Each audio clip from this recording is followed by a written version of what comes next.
আমরা কিছুদিন আগে দীঘাতে ঘুরতে গেছিলাম। ওখানে গিয়ে কি করলাম, কি খেলাম, চলো আজকে তোমাদের সাথে শেয়ার করি।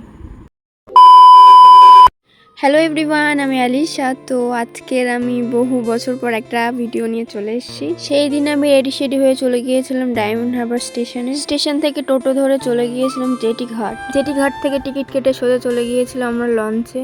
আর জানো তো, আমাদের কোনো প্ল্যানই ছিল না। আমরা সকাল উঠে জামা কাপড় গুছিয়ে রেডি হয়ে চলে যাচ্ছিলাম দীঘাতে। আর আমি আগে থেকে কিছু প্ল্যান করে রাখলে না সেই জায়গায় যাওয়া হয়, কিন্তু হুট করে প্ল্যান করলে না সেই জায়গায় যাওয়া হয়। তো সেই রকমই সেই দিনই হয়েছে। হুট করে আমাদের সব প্ল্যান হয়েছে আজকের দিঘায় যাবে। আর এই যে আমাদের পাখি, এই পাখিটা সকাল ঘুম থেকে উঠে গেছে ঘুরতে যাবে বলে। এইটুকু মানুষ রাত 1টার সময় ঘুমায়, ঘুরতে যাবে বলে ভোর 5টার সময় ঘুম থেকে উঠে গেছে। তাহলে ভাবো এইটুকু মানুষের কত ঘুরতে যাওয়ার শখ।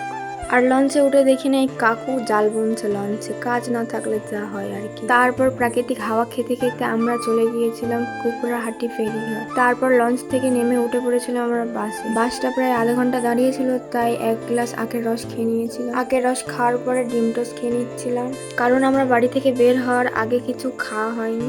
আর এই দেখো আমার পাশে আমার পাখির নাচ, দেখো কি খুশি। তারপরে দোকান থেকে চিপস, কুরকুরে আরো অনেক কিছু কিনে নিয়েছিলাম। শুনলাম নাকি 4 ঘন্টা বাসে বসে থাকতে হবে, তো সেইটা শুনে তো আমার মাথা একদমই খারাপ হয়ে গিয়েছিল। তারপর বাসের মধ্যে গান চলছে আর বাইরে বৃষ্টি হচ্ছে, আর ওয়েদারটা এত সুন্দর ছিল কি বলবো। আর এই ওয়েদার দেখে তো আমার মন খুবই ভালো হয়ে যায়, কারণ সেই দিন হচ্ছিল বৃষ্টি। আমার তো বৃষ্টি খুবই ভালো লাগে। আর তারপরে এখানে খাচ্ছিলাম আইসক্রিম। 4 ঘন্টা জার্নি করার পরে ফাইনালি বাস থেকে নেমে গিয়েছি।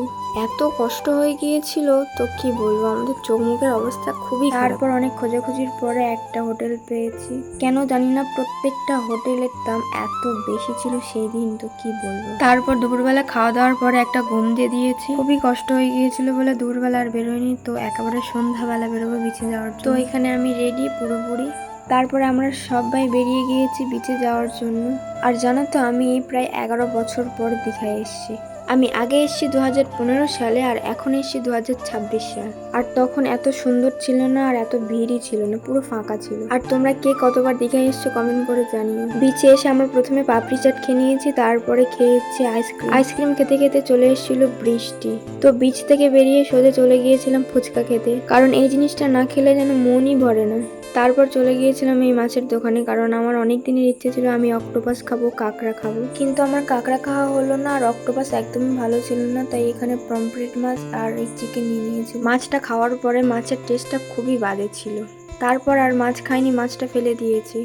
আর চিকেনটা ভালো ছিল বলে আমরা সবাই এই চিকেনটা খেয়েছি। তো তারপরে খাওয়া দাওয়ার পরে আমরা চলে এসেছিলাম রুমের মধ্যে। এসে রাতের খাওয়া দাওয়া করে নিয়েছি। আর তোমাদের সাথে দীঘা ডে 2টা পরের ভিডিওতে শেয়ার করবো। আমার ভিডিওটা কেমন লাগলো কমেন্ট করে জানিও। আল্লাহ হাফেজ।